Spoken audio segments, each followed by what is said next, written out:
Deputy CM Pawan Kalyan కుమారుడు mark Shankar health update వైద్యులు వెల్లడించారు. సింగపూర్లో గాయపడిన మార్క్ శంకర్ సింగపూర్ ఆసుపత్రిలో చికిత్స పొందుతున్నారు. పవన్ హుటాహుటిన సింగపూర్కు వెళ్లారు. చిరంజీవి సురేఖ దంపతులు సింగపూర్లో మార్క్ శంకర్ను పరామర్శించారు. వైద్యులతో చర్చించారు. ఆసుపత్రిలోనే ఉన్న పవన్ తాజా చికిత్సపైన వివరాలు అడిగి తెలుసుకున్నారు. వైద్యులు ఈ సమయంలో కీలక సూచనలు చేశారు. మార్క్ శంకర్ ఆరోగ్యంపైన ఆందోళన అవసరం లేదని వైద్యులు వెల్లడించారు. డిప్యూటీ సీఎం పవన్ కుమారుడు మార్క్ శంకర్ కి సింగపూర్లోని ఆసుపత్రిలో చికిత్స కొనసాగుతోంది. నిన్న రాత్రి హైదరాబాద్ నుంచి సింగపూర్ వెళ్లిన పవన్ కళ్యాణ్ గారు నేరుగా ఆసుపత్రికి చేరుకున్నారు. అక్కడ చికిత్స పొందుతున్న తనయుడు మార్క్ ను చూశారు. మార్క్ ఆరోగ్య పరిస్థితిపైన వైద్యులతో చర్చించారు. చేతులు కాళ్లకు కాలిన గాయాలు కావడంతో ఊపిరితిత్తులకు పొగ సూరడంతో అత్యవసర వార్డులో చికిత్స అందిస్తున్నట్లు వైద్యులు వెల్లడించారు. మార్క్ కోలుకుంటున్నాడని, ఊపిరితిత్తుల దగ్గర పొగ పట్టేయడం మూలంగా తలెత్తే ఆరోగ్యపరమైన ఇబ్బందులపై పరీక్షలు చేస్తున్నామని పవన్ కు వైద్యులు వివరించారు.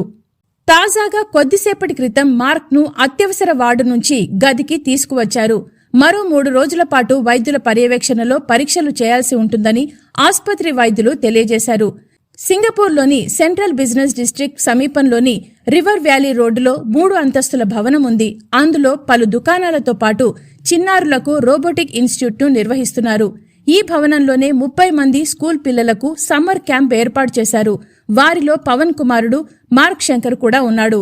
ఈ క్రమంలో స్థానిక కాలమానం ప్రకారం మంగళవారం ఉదయం 9 గంటల సమయంలో ఈ భవనంలో ఒక్కసారిగా మంటలు రాజుకొని అగ్ని ప్రమాదం సంభవించింది.